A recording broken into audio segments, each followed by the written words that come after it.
TV.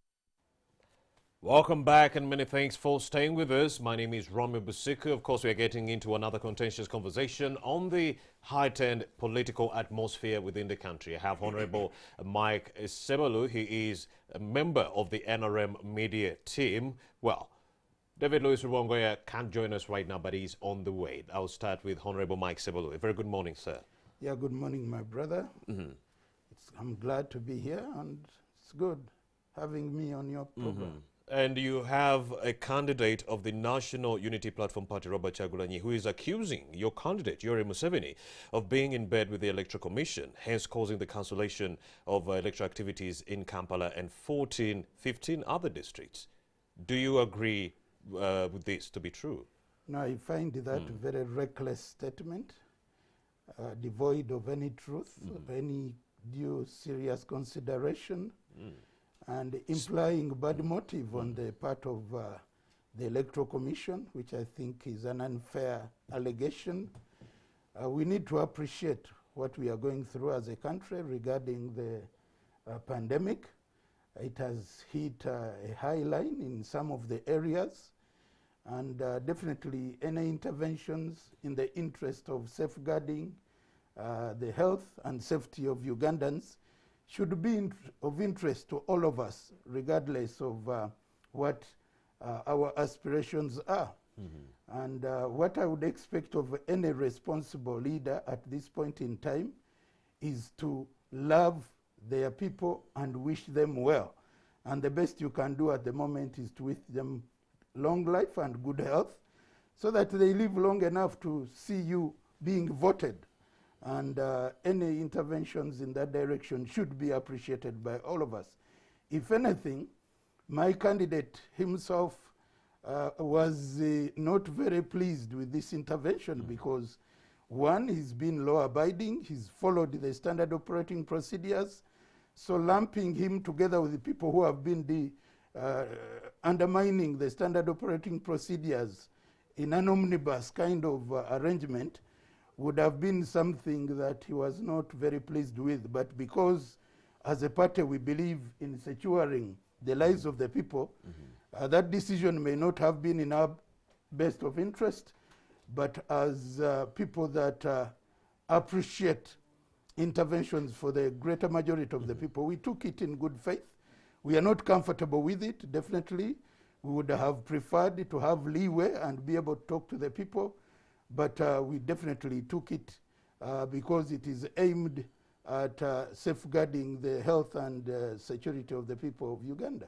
But of course, we have more Ugandans, not only in 16 districts. You have Gulu, you have Amuru. Gulu has Amuru has some 800 cases plus. Gulu has 800 cases plus. Amuru has some 500 cases plus. And we have not seen cancellation of electoral activities in those areas. But then we've seen Kazo, which has a handful of cases being cancelled. Don't you think there's a problem with this whole process? No, I think the debate then should be on how that was arrived at and what needs to be considered. I think we just need to know to appreciate the merits of the process that arrived at those districts being blacklisted, but not the principle.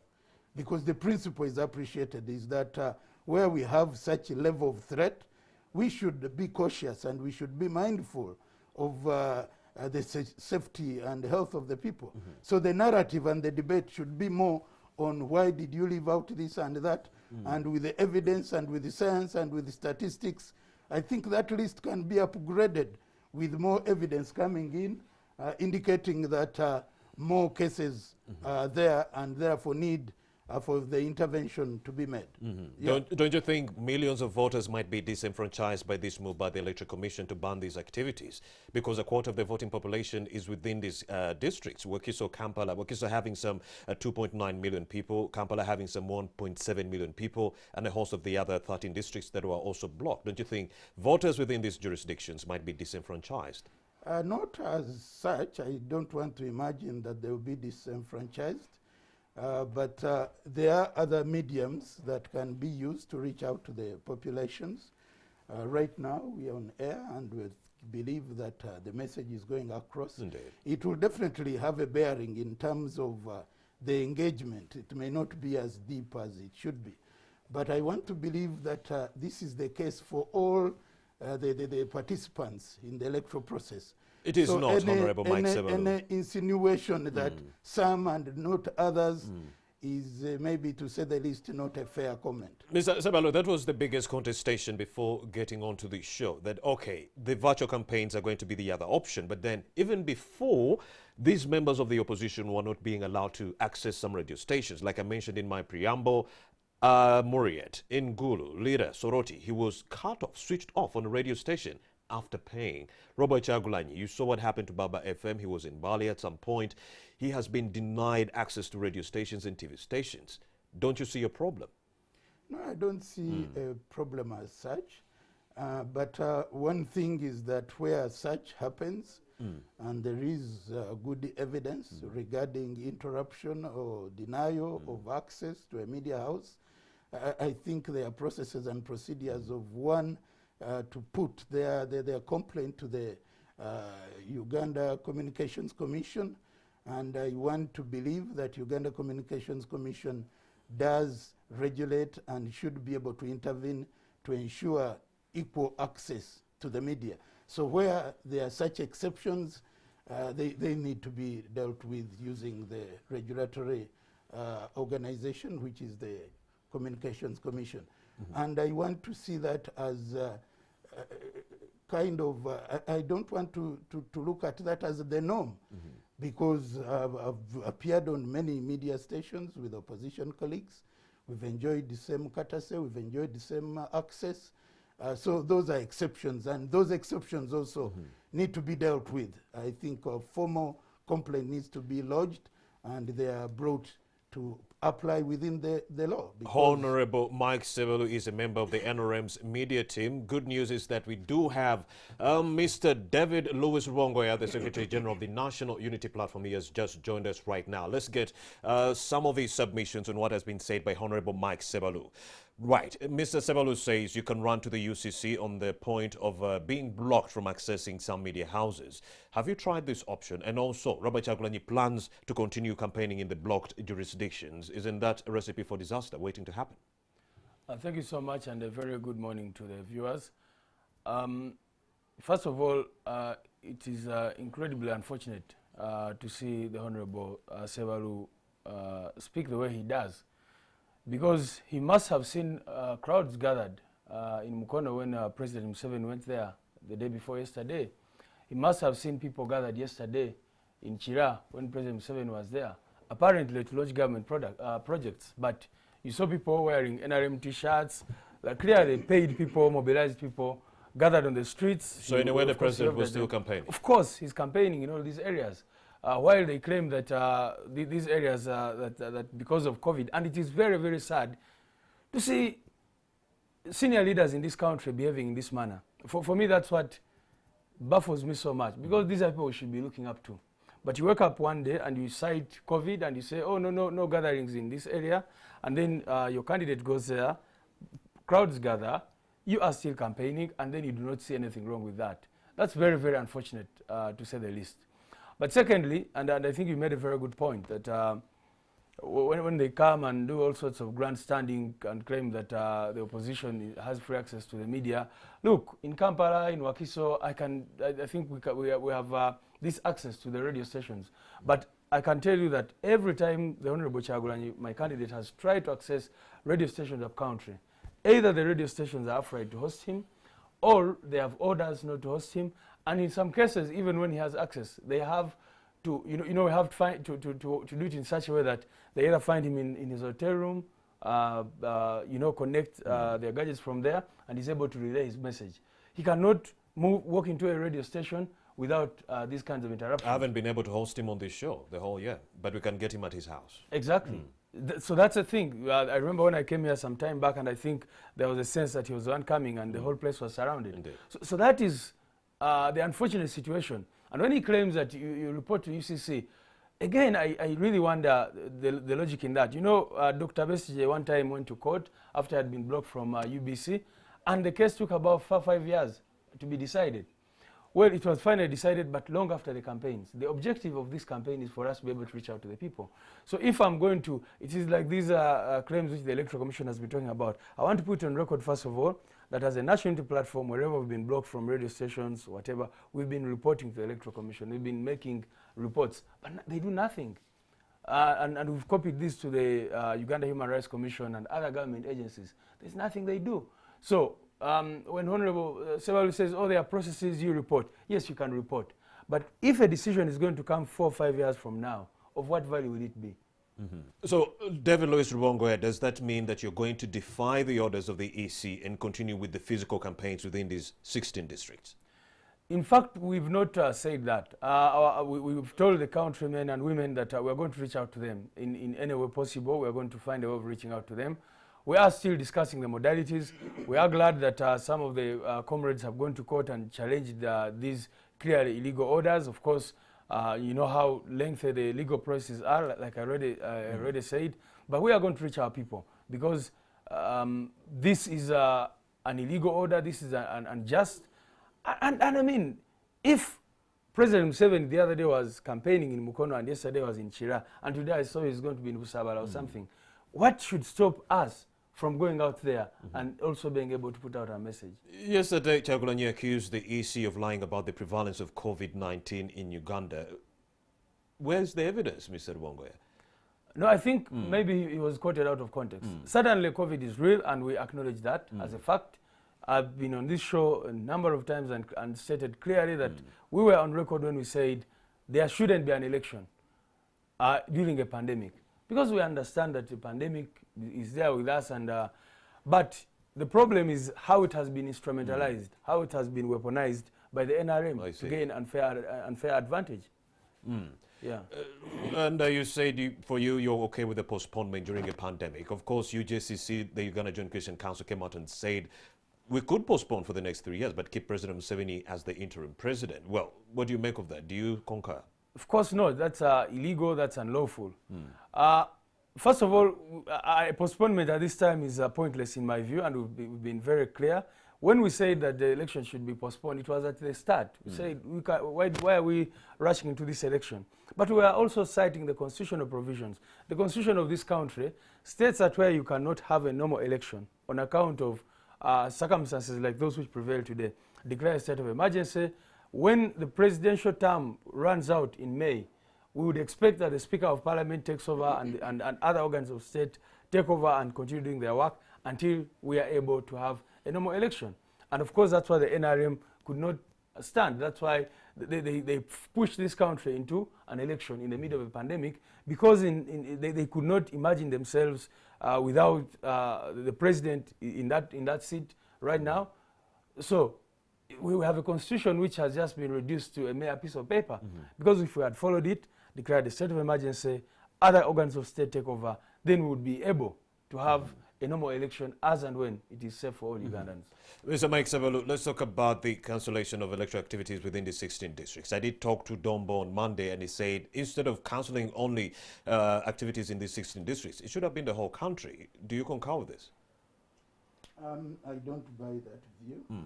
I think the idea, and it was suspension of campaigns in those districts, not cancellation.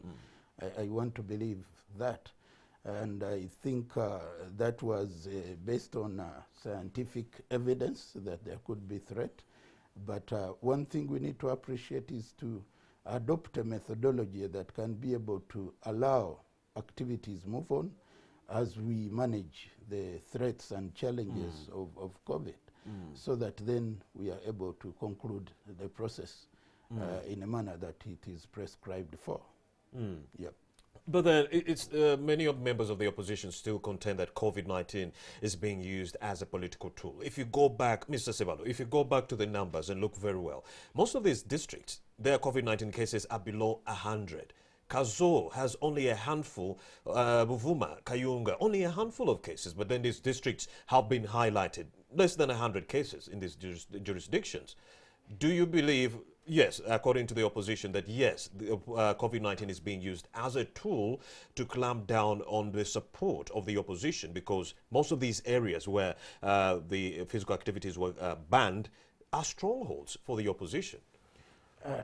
That is a narrative, that is a perception, and I want to consider it fertile imagination, because at the end of the day, whoever claims to have strength in a given area, that will be an outcome of the electoral process. I don't want to imagine. Even NRM, we are not claiming that this is our district, that is our... We are targeting the whole country, and at the end of the day, the victory that makes us access power is derived from every vote everywhere matters, and we consider it so. So to imagine that these are our districts and that is the reason that they are blocked is, in my view, a little selfish and inward looking and subjective. I think let's look at the threat. Do we have COVID? Is it a threat? And if there is evidence that they are surging kind of numbers, then we should be able to appreciate that in the best interest of the health and safety of our people. Of course. So for me, COVID, let's look at it as a health issue, a health threat, and it is cross-cutting. It is affecting everyone, and it is an area that we should build consensus as political leaders, that we are aspiring for leadership, but we do also have this threat around with us. We need to cooperate to ensure that at the end of the day, even after elections, we have levels that can be managed and push the country forward. Of course, Mr. Mike Sebalu, there is a surge of COVID-19 cases, but what many don't understand is why Gulu and Amuru, which have 800 and 500 cases above, respectively, are not being shut down. Yet Kazo, which has only a handful, is being actually listed as one of the districts being banned with physical activities. But then let's take a look at another threat, which is violence. November 18th, 19th, we saw the death of many of the supporters of the National Unity Platform Party during protests. We've continued to see a number of people get killed during this electoral period. Their bodyguards, you have Frank Senteza, who was also killed in that regard. You have so many other NUP supporters who have gone missing, arrested by members of the security force. Mr. Mike Sebalu, don't you believe that this is a time more than ever when we should be having a discussion on how best we can rein in on these errant members of the security forces? Yeah, I want to approach it differently. Go ahead. We need to also look at the errant members of the security, and I want to believe some of them could be errant. There is no way I can say so.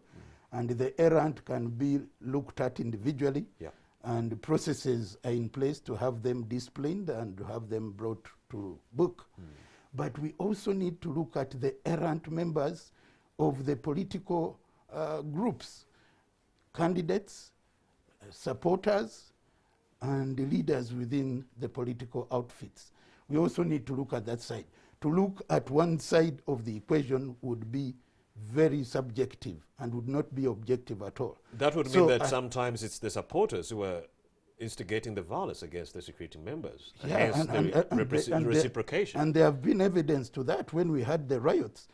When you have a disagreement, there are constitutional ways of expressing your disagreement. For instance, a demonstration is provided for even within hour. But a demonstration, a riot, and other forms are totally different. For instance, a riot has potential to go violent. Or the demonstration, you can demonstrate with your placard, you can move, it is permissible. And it is a civilized way of expressing discontent. But when you take it to a level of a riot where people are using all manner of actions. Even placards are not allowed, by the way. Police will pounce on you with No, your placard, placards and you are allowed once you seek. No, once you seek permission and processes.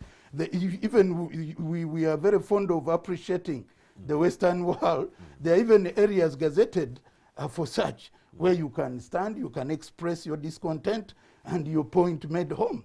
But when it gets to a level of a riot, it has unprecedented kind of direction it can take, which may not be easy to control by the security, neither by the people behind it. So when we look at issues of confrontation, we need to look at both sides. It takes two to tango. So that is something many people have come and blamed security. And I do blame security where it is. But likewise, we should also blame activists who take advantage of such and end up in violent actions. The good thing, the Secretary General of the National Unity Platform, Mr. David Louis Rubongoya, is here. He's been on the campaign trail with their presidential candidate, Robert Kyagulanyi. Now, Rubongoya, have you on the campaign trail noticed any incidences where supporters of your presidential candidate actually attack members of the security, provoking them, hence the reciprocation of the violence that we've been seeing and brutality? First of all, actually, I would love to really ask my senior leader here whether he lives in Uganda. Go ahead. Because, I mean, I do not understand how he can stand here and say to the nation that you can demonstrate in this country. I challenge him. I mean, everywhere in this country, you cannot hold a peaceful demonstration anywhere. Previously, the city square was used for such purposes until it was barricaded off, and now it's closed to the public. Only police officers are allowed there if you just go there. So when he says, what does he mean when he says you can demonstrate lawfully in this country? You cannot. And he knows it, that people, when women tried and went to the National Theatre to demonstrate, just do a press conference and hold placards, they were picked up by police. During the lockdown, when some women tried to just stand by the roadside and say we need food, they were arrested immediately. So it is shameful for anyone to say that, you know, there are civil ways in which you can peacefully demonstrate.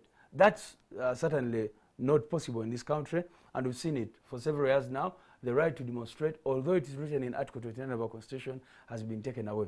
But I also wanted to respond to something with your indulgence. When he said that you're asking him a question about the logic in banning Kazo and not the other districts. Of course, we understand that the reason why places like Kazo and others were put were just to clothe what was clearly a shameful act. We know that the police and the military have, for example, prevented Honorable Kyagulanyi from stepping in Jinja.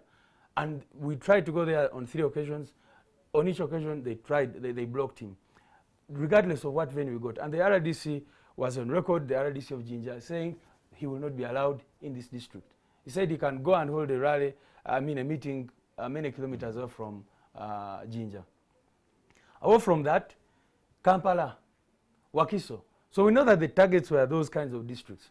But then they thought they were being intelligent by adding places like Kazo, like other districts, which were just to show that there is a balance.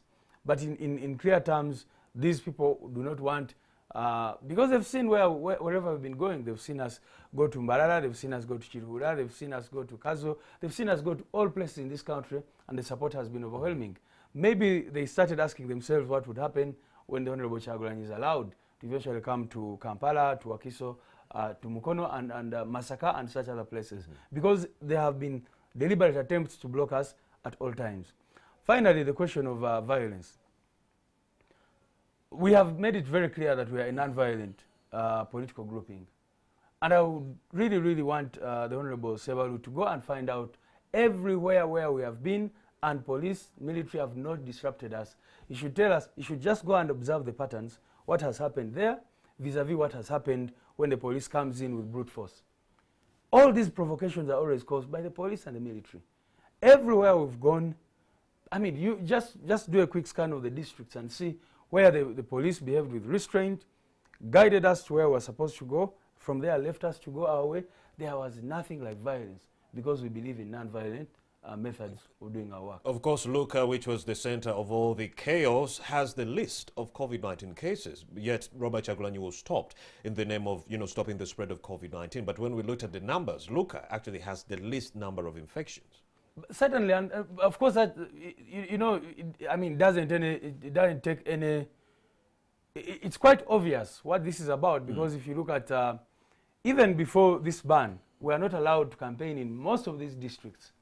We just go and they block us. We either drive through, and I'll just give examples. I was on the campaign trail in Western Uganda, and in districts, even in Tungamo, in Shema, in Bushenyi, in Ibanda, in Isinjiro, you would find mobilized NRM people with T-shirts, with President Museveni's posters on your campaign venue where you're supposed to be, and they are being guarded by the police and the military.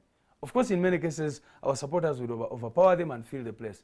But their orientation was to scare us away, scare our people, make sure people do not turn up to our meetings, and that kind of thing. So what is very unfortunate is how COVID has been instrumentalized by these people. It's very, very shameful, because I wish we would take a disease like or a pandemic more seriously and not politicize it. Because I can tell you, and I can tell all Ugandans, that if the COVID regulations are being uniformly applied across the board, we would have no problem whatsoever. But where they're just being used to clamp down on the opposition, while the NRM people go on to gather under the watch and guard of the police and the military without any problem, then you wonder what our leaders think, how our leaders think. Rubongoya, do you feel do you feel from the NRM, do you feel that there is a sense to allow for multi-party political dispensation to prevail in Uganda? You know, I'm a scholar of constitutional law, and we have something called hybrid regimes. And that is what we have in Uganda, where they just try to pay lip service to democracy, a semblance of democracy, such that they can improve their credentials on the international scale. Say, oh, there are political parties in the country. We have such a number of political parties registered in the country. But when they're actually not there in real sense. Because if you have a political party which can be raided like they did, and they raid it with ease, without any remorse, and then they take items including money, election materials and other things, even paraphernalia, t-shirts and other things, and not return them. If they can block all sources of funding for political parties, if they can, on their side, deploy the military and the police to do political work on their behalf, and of course arrest anyone who tries to do the same thing. There's a gentleman, retired army officer, who came to our office with his uniform and donned a beret, and he was immediately taken to the court-martial and sentenced to 3 years in jail, while you've seen several army officers, high-ranking, come out to publicly campaign for President Museveni. So you cannot say that there is multi-party democracy in this country. They just pay lip service to it. And that is what we're struggling to restore in this country, to make sure that there is democracy in its true sense. Mr. Honorable Mike Sebolu, he contends that multi-party dispensation in Uganda is more like a skeleton in the making. What do you make of that? I don't want to agree with that. I want to say that multipartyism in Uganda is existent and is growing. Definitely, we are a young democracy. We are growing multipartyism. But you also need to look at the quality and quantity of the actors. That does not mean that in principle we don't have multipartyism, because we have cases in this electoral process where you find a vice president of a political party supporting a candidate of another party. That is your multipartyism here. You have big numbers of opposition leaders decamping en masse to another party. That is the quality and quantity. So you don't judge that from the viewpoint of a party that has come out to grow its structures. Are you talking about the DP vice president supporting no, the no candidate? I'm talking about opposition. I'm talking about opposition because now I want to show you the quantity and quality. So we need it to grow, but that doesn't mean that it does not exist, because you can see what has transpired. You have parties which manage their primaries the way they do, akin of a selection, not election, and there you are. So those are dynamics we need to look at. I want to say multipartyism is existent, it is growing, we need to nurture it, we need to grow it. So anyone who creates an impression that it is not there is being erroneous. It is there, but we need to grow it. But you need to appreciate it more from the view of the actors. What is it that is driving it? What agenda, what ideology are they exposing, or what aspirations are they The biggest contestation promoting? from the opposition, Honorable Mike Sebolu, is that their candidates, political candidates or actors in Uganda, not being allowed to exercise their full constitutional mandates. If I want to go to Luka and talk to the people there, I'll be frustrated by members of the security. That is not multipartyism, Honorable Mike Sebolu. Yeah, I think you are getting the point wrong. We are operating in a disrupted environment due to COVID. What we are doing is not the ordinary way of doing things. If you talk about big rallies and if you talk about mobilizing at a large scale, NRM has capacity to do that. And candidate Museveni has capacity to do that. But he has chosen to toe the line as per standard operating But if you procedures. talk to some opposition And candidates, that is why he's not called any big rally to talk to the people. Even what we are talking about in Mukono and Kira, when he was doing his presidential duties as a president launching, he carefully avoided talking to that audience in a manner of a campaign, and he specifically said, we are not allowed to talk to you, so I will not do it this day. And that is something to demonstrate that you appreciate the environment and the conditions under which you are operating. There is an allegation that is simmering among members of the opposition. They contend that President Museveni couldn't mobilize people on a huge scale like Robert Kyagulanyi within these areas that have been councilled, simply because it is Kyagulanyi who had the biggest support within these 16 districts or so. Hence the cancellation to not embarrass the president. And that is, you know, I've always said that is fertile imagination. You know, there are these kind of engagements of overblowing and the egos that go with it, imagining that you are larger than life. Actually, that is one of the biggest weaknesses majority of our opposition have had. Chiza Besigye was of the same narrative. Kyagulanyi may not be different. It is one thing, you can be a popular leader, but it's another to be a great leader. So imagining he's popular, well, we've seen crowds. But at the end of the day, what counts is what goes in the ballot. So the NRM was not scared about any of those crowds? Not at all, not at all. NRM is simply being law-abiding, is simply being sensitive to the situation at hand, and it is being, it is leading by example in terms of creating that environment where people should appreciate that we are not operating under normal environment. We are operating in a disrupted environment, and we need to be mindful of what we do, how we do it, when we do it, and where we do it. That's why you've not seen, even in Tungam or wherever, you've not seen the president addressing rallies. He's addressing leaders, and we are using our structures. Because to win an election, you need a credible candidate with name recognition. You need a message, which message we have, and a good one at that. You need structures, which structures we are using, and you need human resource and other to get to transcade your message to the grassroots. And that's why we've opted for the door-to-door. And we are using structures. The president shares a message with the leaders, who in turn share it with the different levels until it goes to the grassroots. And that is the model we've used to be able to get to our people using this environment, which is hostile. Otherwise, we are very, very comfortable with big rallies. We've done them before. We can do them again, and we are very capable of doing them. But it is not the right thing to do at the point in time. Under the circumstances of COVID-19. So the NRM is not fearful of the crowds being posed by the NUP candidate Robert Kyagulanyi. Not at all. But then in the north and east, we've seen Captain Mike Mukula, the National Vice Chair for Eastern Uganda, mount a rigorous campaign to buy off the support of Robert Kyagulanyi. All his coordinators have been bribed by Mr. Captain Mike Mukula. What do you make of this? No, you see, you are getting it very wrong. It is one thing convincing people to change their viewpoint. There could be issues they've understood out of context. We must engage opposition. Actually, we are engaging opposition.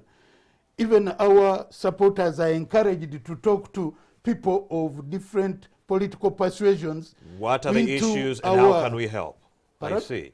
Yeah, so it is, if you're campaigning, actually, I would expect Rubongoya to be campaigning to me, to convince me to toe his side. That is what it is all about.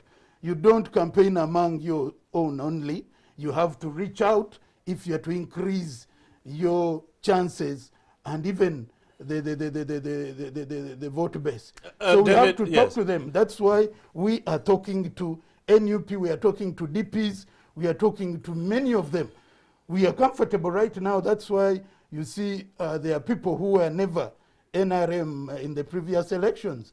We have Chinji, she's now a member of NRM. She wasn't, but she was convinced and joined. You have Betty Kamya, you have in the north. So you must reach out to the opposition, convince them to your side. That is how you grow. A political party grows into other support base. You can't grow by being inward. You can only grow by being outward talking to other political actors with other persuasions into your own line of thinking. Anita style. Now, David Louis Rubongoya, he says it's not any form of bribery, but rather convincing members of the other side to join the NRM. What have you been seeing on the campaign trail?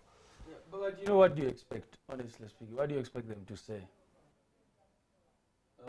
Like I said, you know, when I meet senior leaders, I want to respect them. First of all, he claimed that they are not afraid of the masses of people that we have, for example, and he purported to say, oh, this is just about COVID, this is just about COVID. But I wish to remind him that a few months ago, even before COVID came around, our consultations were blocked by the police and the military. He knows very well that consultations are provided for by the law. That was before COVID came. And these people blocked us from having consultations. Honorable Robert Kyagulanyi Ssentamu is an artist. He has been singing for the past 2 decades. He had never gotten any problems. The moment he entered parliament, his rallies, his music concerts were blocked by these people. Of course, one time he had a show at Usabala where he had the last he had over 50,000 people attending it. And of course, that scared them. That threatened them. You remember the kind of deployment we saw everywhere in this country. So you cannot say that they are not scared of the masses, of the support that we have. It is clear what this is about. In any case, the candidate was in Masaka recently, and you saw the kind of reception he received. So what do you expect them to do, and what do you expect them to say? But also about saying that they are just reaching out to these people, the opposition people. Respect Ugandans. When you come here to TV to talk to Ugandans, please respect people, because the people of Uganda who are watching us know the facts. They know what is going on. We have seen people who are in NUP go and meet the president, and they come up with stashes of money and start displaying this money everywhere. I am the Secretary General of the NUP, and I know what has been going on.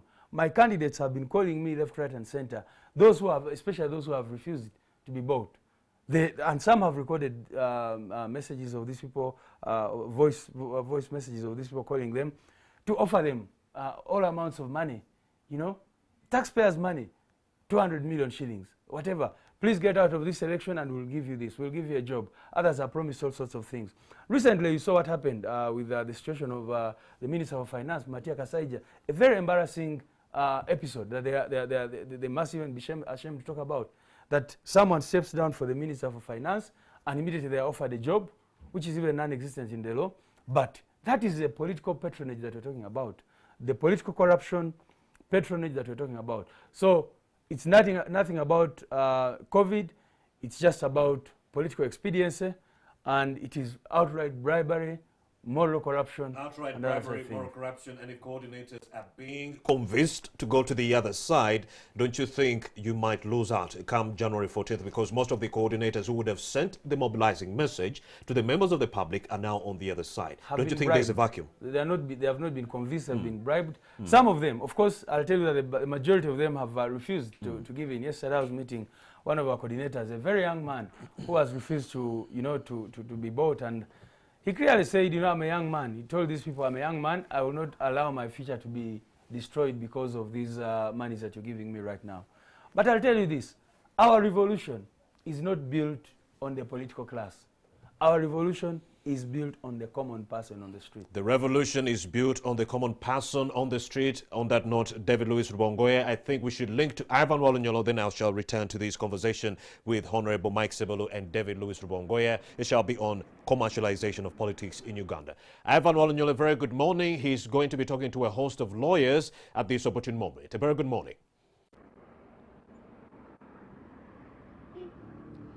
Well, a very good morning to you, Rami, and our audience. I am coming to you from Kitara in Katavi Town Council, Wakiso District, and with the numerous reports of kidnaps and abduction, especially on the opposition side, allegedly said by the locals. Just from yesterday's bulletin, when you saw many families coming up to voice their concerns that their beloved ones have been abducted and kidnapped by the armed men, allegedly the army, and they have been taken to unknown locations. They have made their efforts to find out whether they have been detained with the police or any other security agency, but they say that has fallen futile.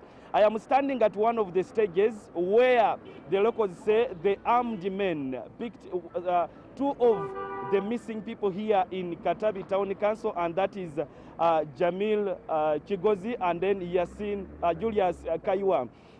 In this area, according to the locals, these people were picked in broad daylight, but I want to just get a sense of an account what transpired at that time. Njagala kubanga njogerako n'omuntu omu ku abo abaaliwo batubuulire ekyaliwo sebo nkwaniriza ku Morning at 10 TV amanya go. Amanya gange bampitayo Alani. Ekyaliwo kwolwo olunaku. Ekyaliwo kwolwo olunaku lwali lunaku lwa Mande ennaku z'omwezi zalinga 21. Emmotoka yajja wano eno n'epaakinga ng'eriko abasajja abamu abambadde ebyamagye nga bali munda, wabula ate abajjawo ab'oku stage wano baali tebalina bye bambadde, wabula babakwata ne babayingiza ne tutategeera kiki kibatwazisizza era baamala ne babulawo. Naye olunaku olwo lwatuuka babafosinga ndowooza okukuba essimu ne boogera naffe ne batugamba tuli Makindye. Twagezezzaako okugenda Makindye. Babagamba Makindye mu poliisi mu barakisi ya ame oba? Baatugamba Makindye mu barakisi.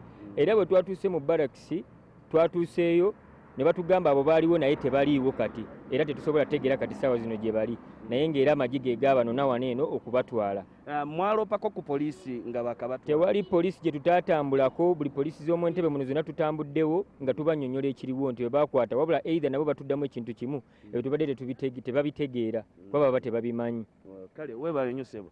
But well, of course, from yesterday's press conference, these people were seeking a legal aid to see that they write to all security agencies and they produce these people in court in case there are cases that are preferred against them. I want to talk to one of the people who are doing this legal aid. Of course, he's contesting for the parliamentary seat in Busiro South, but he's one of the people, of course, who are driving the lead in this legal aid.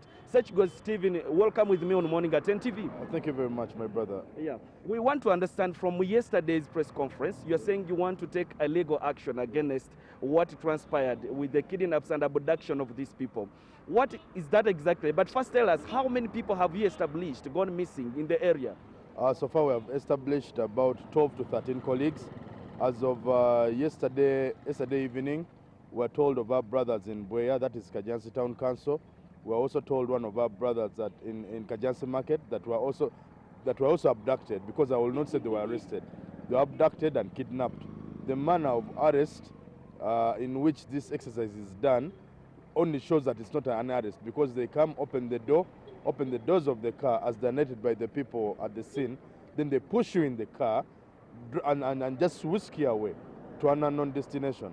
But as of this morning at 10 a.m., we are going to be before Justice Sekana to try and put in an application for writ of habeas corpus, so these people are produced in court, dead or alive.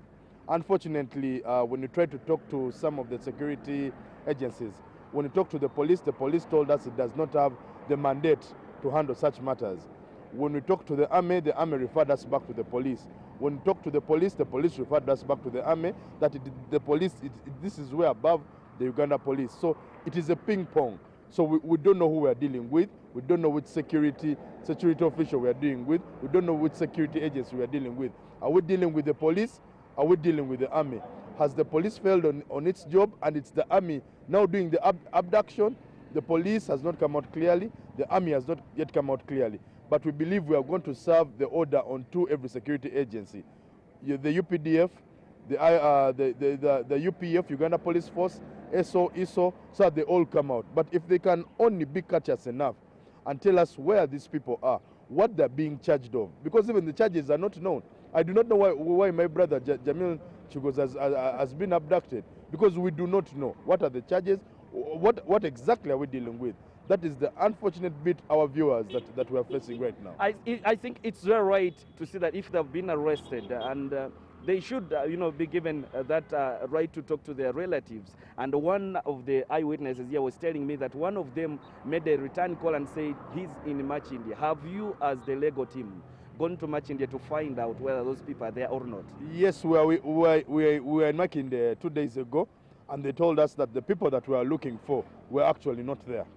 But from the information we gather, they told us our colleague called one of the people he works with. They had lured him to giving him posho, sugar, so that on condition that he does not say or narrate what exactly happened.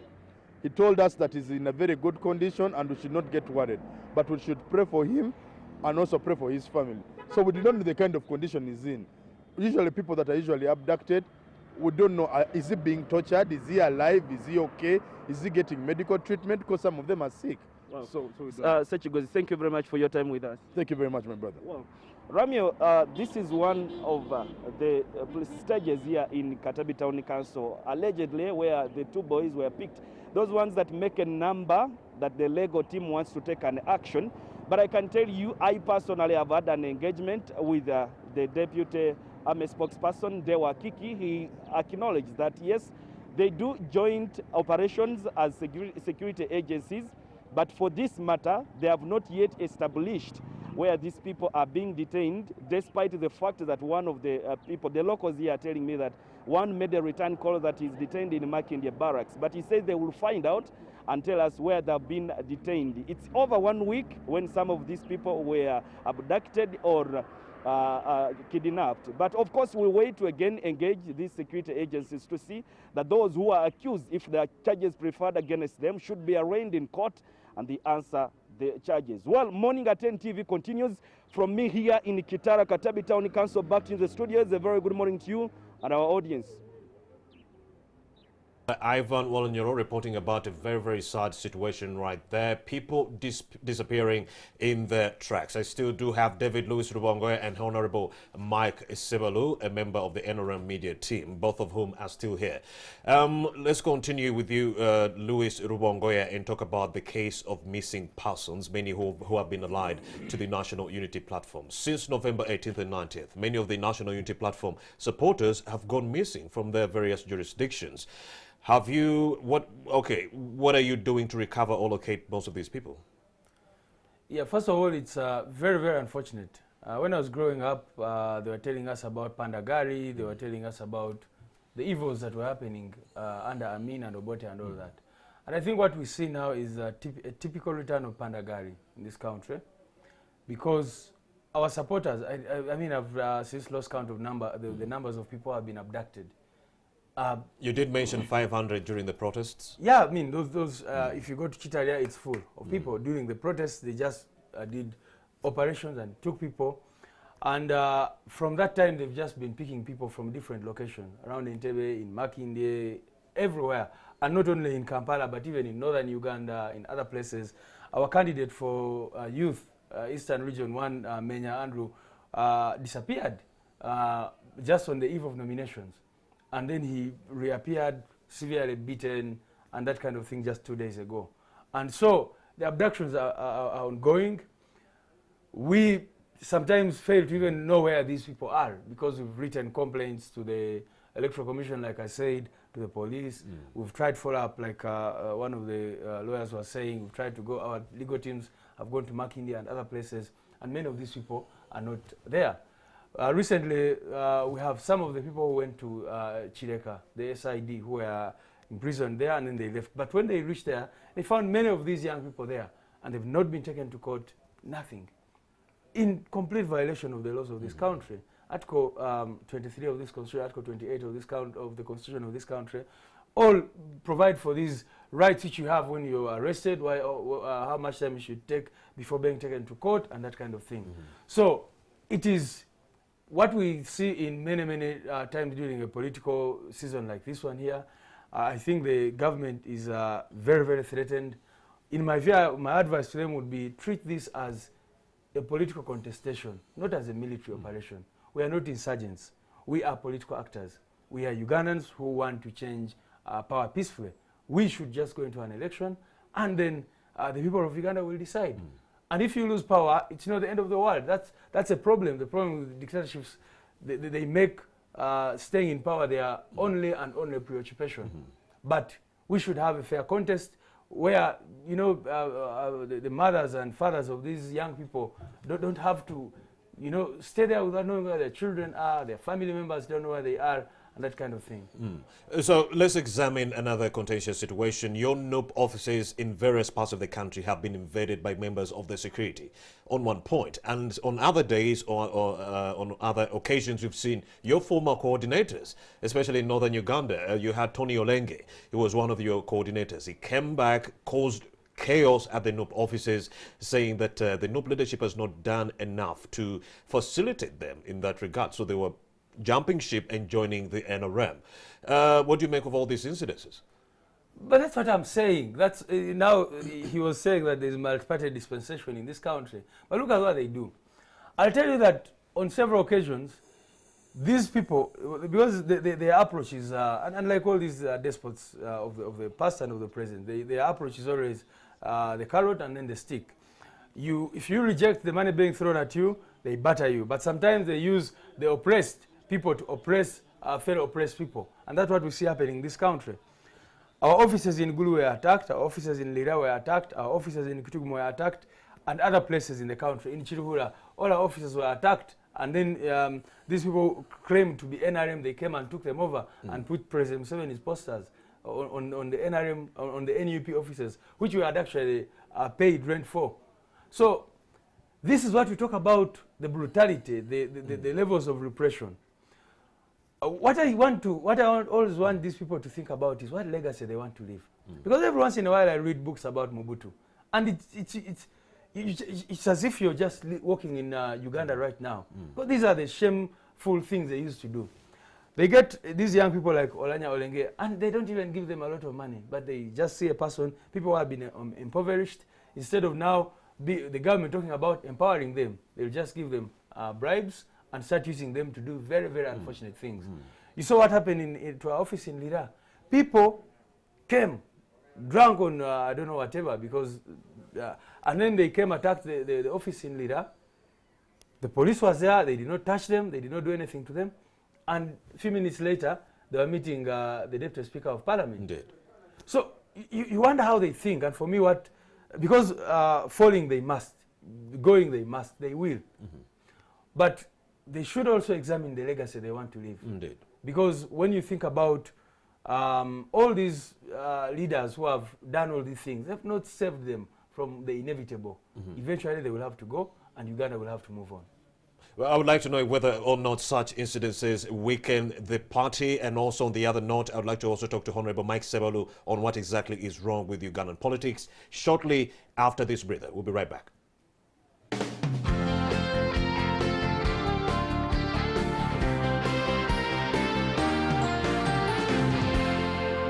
You're watching Morning at NTV. Is brought to you by itel Mobile. Enjoy better life. All right, fast forward, we are back to Morning at NTV. I do have Honorable Mike Sebalu, and of course we do have David Louis Rubongoya. This segment is sponsored by Techno. Let's continue, and let's talk about what exactly is wrong with the Ugandan politics. Honorable Mike Sebalu. Yeah, before I do so, I took a lot of interest in your question regarding the people that are being picked. When you said no people have been picked, that was very definitive. How I thought it would be alleged or said to have been. I find that more. You know, you have the families. You have the families who are saying my son was allied to National Unity Platform and so forth. I find that most plausible. Because we first talk to the families. Because then you need to have a degree of certainty to certainly give that kind of assertion that they have been picked. But that is besides the point. One thing that I want our viewers to appreciate is that whether we are going through an electoral process, we still need to abide by the law. I want the security to do their work lawfully. That one I want to be on record. But likewise, any political actors that are out there in the field should also act lawfully. Because you belong to NUP, because you belong to any political outfit, does not insulate you against the law. Once you are found to be engaging in unlawful acts or criminality, for that matter. The law will catch we up with it. really need to find out what exactly happened, where are they, what is it that they committed, so that then we are able to talk with certainty. If they are engaged in acts of lawlessness, regardless of whether they belong to your political persuasion, as a leader you should be able to appreciate that we need to be exemplary, and you need to appreciate. Often in a time like this, you attract, especially when you are taking a populist approach, you are likely to attract all sorts of characters, good ones and bad ones alike. So if bad ones are within your outfit and for one reason they are being picked, first be cautious and understand exactly why they are being picked. Then you can make a final assessment of that. But I want the police or the security to act lawfully. Likewise, all political actors should act lawfully, so that they don't use politics to subvert the legal regime in terms of how they should conduct themselves. I thought that that point needed to be made. It has been sent home. Now, regarding the issue of what's wrong with Ugandan politics? What's wrong? I think we are a country that is growing our democracy, and democracy simply means we need the democracy and the Democrats, because we have a country where we expose democracy, but we don't believe, where we expose democracy, but we don't act democratically, or we don't even appreciate the outcomes of democracy. That's where you find that people must always explain their loss using rigging. The culture of accepting defeat is something we need to appreciate. You find that people go into a political contestation, even where they know they may be weak and the chances of losing out are very apparent, but they would always create a scenario that their loss was subverted, that they lost because someone else rigged. I think for us to build real democracy, we need to inculcate in ourselves the virtues of being Democrats, so that we appreciate democracy when we've won. We also appreciate democracy when we've lost out, because at the end of the day, democracy talks about majority. And once majority are not in your view, you should be able to appreciate the outcome. But we see people stage manage, like now you go in an election and you have plan A and plan B. That clearly shows that you don't believe in the legitimate way of accessing power through an electoral process where the people give you mandate through their vote. You talked that about... Means, that means if they don't, then you do otherwise. And I don't think that is something good. But also the whole idea of, if I'm looking at the opposition, for instance, because growing opposition needs leadership. And leadership is very critical. And being a leader does not necessarily mean that you must only occupy a position. Leadership is about influence. And you can influence your party, grow it to the level that you want. But what are we seeing? People are just decamping from their political parties rather than growing them, always jumping on the wave that may be passing. When Besigye came, I created a wave that destroyed other opposition parties, where they abandoned their political parties, jumped ship, and joined Besigye, hoping that that would give them the offices, this high politics of offices. Now, recently, it is a clear example.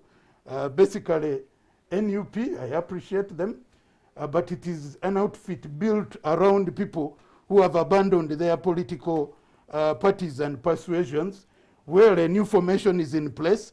But what does it do to the existing parties that simply Honorable, fall by the Honorable Mike wayside. Sebalo, you talked about the culture of accepting defeat, but Yes. then we've heard from members of the UPDF, that is Brigadier Deo Sunday, there's Kano Deo Akiki, who say that they would never give over power to a group of people who are ideologically bankrupt, meaning even though Chagulanyi want to win this election, there are members of the UPDF who are not willing to hand over the mantle of power simply because of that culture of not accepting defeat that you're talking about. Yeah, that would be a serious issue if that was the position of the UPDF as an institution.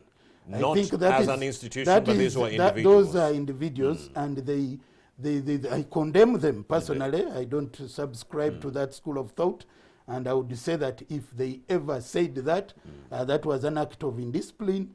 That was an act of subverting democratic process, and it is attributed to individuals.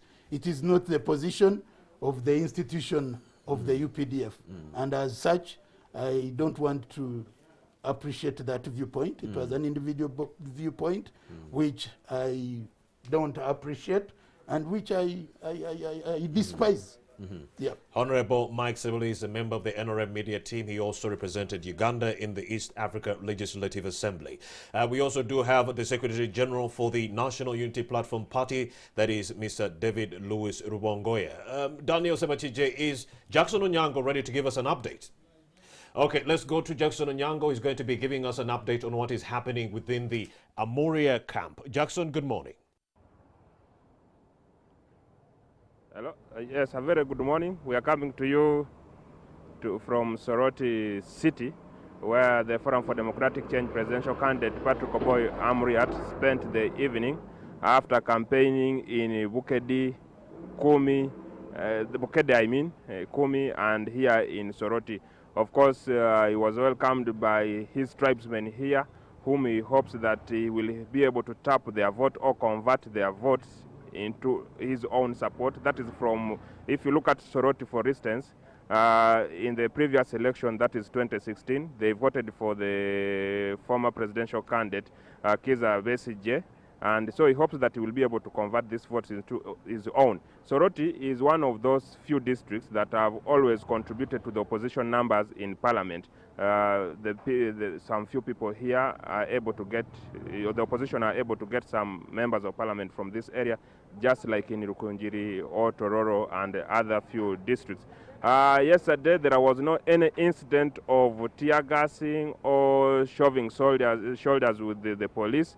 It was calm and peaceful, but this could be for one reason, that the candidate was actually not feeling well. Even his energy at the campaign rallies were not usual, and this time around he was even putting on shades because he says his eyes are not okay following the pepper spray that happened in Busia the other day. So today the candidate will be proceeding to Amolata and Lira districts in Lango sub-region. That's where he will be campaigning. We shall be updating you about what takes place there. Thank you very much, Jackson Onyango, reporting from Soroti and the Amuria camp. Thank you very much for that update. We shall get back to you for more details on what is happening within the FDC camp. I still have Honorable Mike Sebalo and David Louis Rubongoya. Well, Amuriat made a funny comment. Is it funny? No, it was very, very callous yesterday. He said President Museveni is using foreigners to actually mete violence on Ugandans. Well, on that note, let me engage David Louis Rubongoya on what exactly is wrong with Ugandan politics. I think what is wrong with Uganda is bad governance. And for me, what is wrong with our country at this particular time is greed for power. A group of people who cannot see themselves out of power. The idea that we have not had a peaceful transfer of power in this country right from independence saddens me, and indeed saddens many Ugandans. That every time a leader has come, he has had to be pushed out one way or the other. That nothing is wrong with Uganda, with the Ugandan soil, the Ugandan air, the Ugandan whatever. Nothing is wrong with the Ugandan people.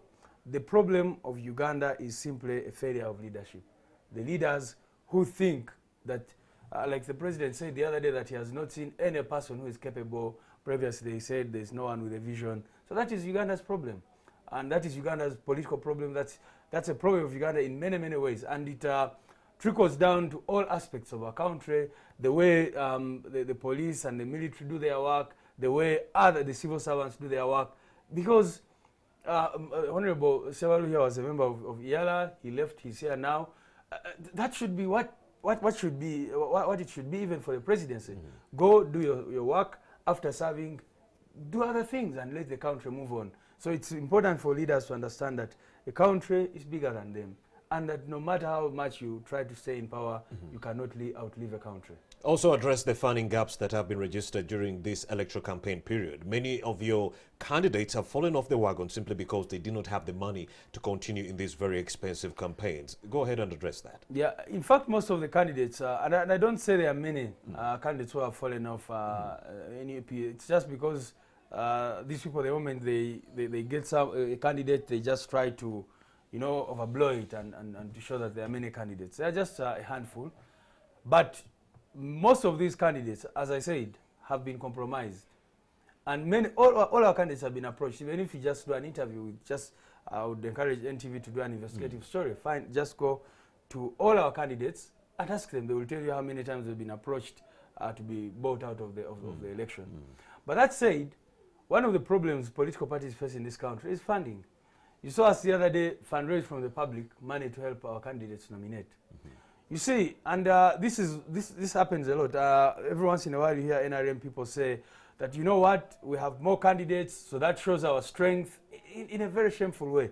First of all, they made the nomination fees very, very expensive. 3 million shillings for an ordinary Ugandan is a lot of money. Some Ugandans do not get that money for the whole year.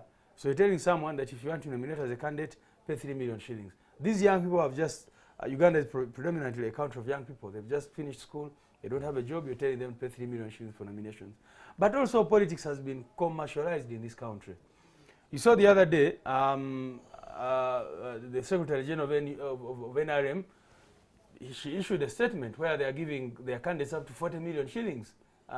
So how do you expect, if their candidates are being facilitated 40 million shillings each, and given all sorts of things they pay for them nomination fees, of course from taxpayers' money. And I really want to be on record to say this is taxpayers' money. NRM has not come out to tell us where they get this kind of money from. They just, it's the money that Ugandans pay for services that they end up Don't you think for. all these factors put together might spell a loss for the National Unity Platform Party on January 14th? No, not at all. Like I said, I think before the earlier break, I told you that our revolution is not premised on the political class. I see. It is premised on the common people. The common people on the streets, the common people in the villages, the common Ugandans out Where there. should we anticipate Chagulanyi to be today? Today he's in Kalangala, on Kalangala Islands, and tomorrow he will be proceeding to Mpigi and Butambala. All right. And Honorable Mike Sebelu, where is your candidate, President Yoweri Museveni, going to be today? Yeah, before I go into that, one thing is that... We have like a minute. Go ahead. Okay, the source of funding. All leaders in NRM contribute monthly. And if you aggregate a contribution of 5 years, a given percentage, that is very good money. And that is a good foundation. It's a good ntandikwa in terms of resource mobilization. So for the record, I want my brother to appreciate that all leaders in NRM and all other members do contribute to party funding. Indeed. My candidate is abiding by the directive of the Electoral Commission, and for this time he's undertaking his responsibility as a president of the Republic to do his presidential work. So he will be launching a few projects across the country, in the Wakiso district of Busabala, for that matter, as he undertakes his work at executive level. Honorable Mike Sebelu, thank you very much. And David Louis Rubongoya, many thanks for your time. Gentlemen, thank you for coming to Morning at NTV. And to you who has been watching from 6:30 up to now, many thanks for your undeterred love and loyalty. For the kings and queens, boys and girls who are celebrating your birthdays on this particular Wednesday, have yourselves a joyous birthday celebration, but be cognizant of the fact that we are dealing with a global pandemic. Yes. And Joanita Nini, happy birthday from Daniel Sebachi J. My name is Romeo Busiku. Let's do this again tomorrow, same time. Good morning.